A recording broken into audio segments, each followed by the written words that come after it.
Et on parle aussi de dimension, comme pour le temps, sa dimension c'est le T majuscule, ou bien la masse M majuscule.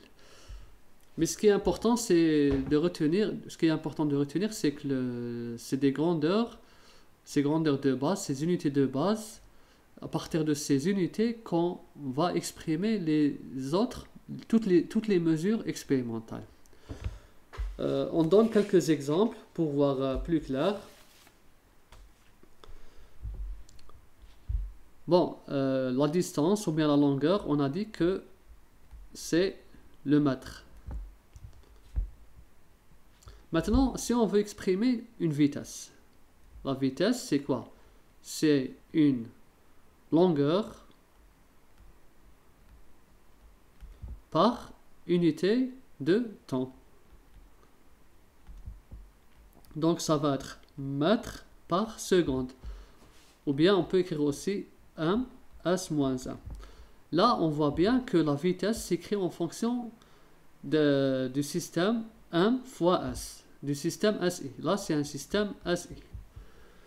Ou bien système international, SI. On peut aussi l'accélération. L'accélération, c'est quoi?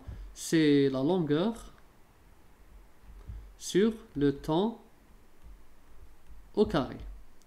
Donc ça va être m sur s au carré, et ça va être la même chose, m s moins 2. Là aussi, l'accélération s'écrit en fonction des unités de base. On prend aussi l'énergie. L'énergie, aussi, elle s'exprime en fonction... Bon, l'énergie, son unité, c'est joule. Le joule en système international, il s'écrit kilogramme, mètre au carré, S-2, seconde moins 2. Là, c'est l'énergie en joule exprimée en système international. On peut aussi montrer la fréquence. La fréquence, c'est quoi? C'est l'inverse du temps, sur le temps. Et c'est S-1, la fréquence. On peut aussi montrer la pression. La pression, c'est en pascal. C'est l'unité d'usage de base. Elle peut s'exprimer en SI, en kilogramme, mètre moins 1, seconde moins 1. Donc là, la pression exprimée en SI. Et on termine par un autre exemple, la force.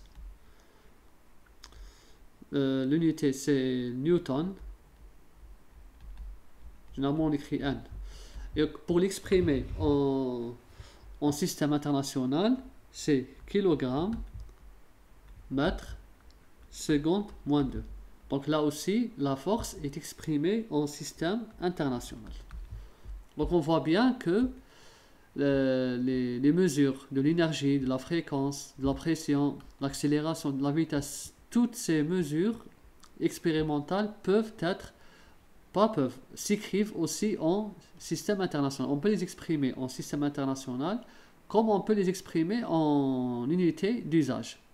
Il est plus facile d'utiliser le joule que le kilogramme, mètre carré, seconde, moins 2. C'est plus facile, c'est plus commode quand on travaille, quand on communique les résultats.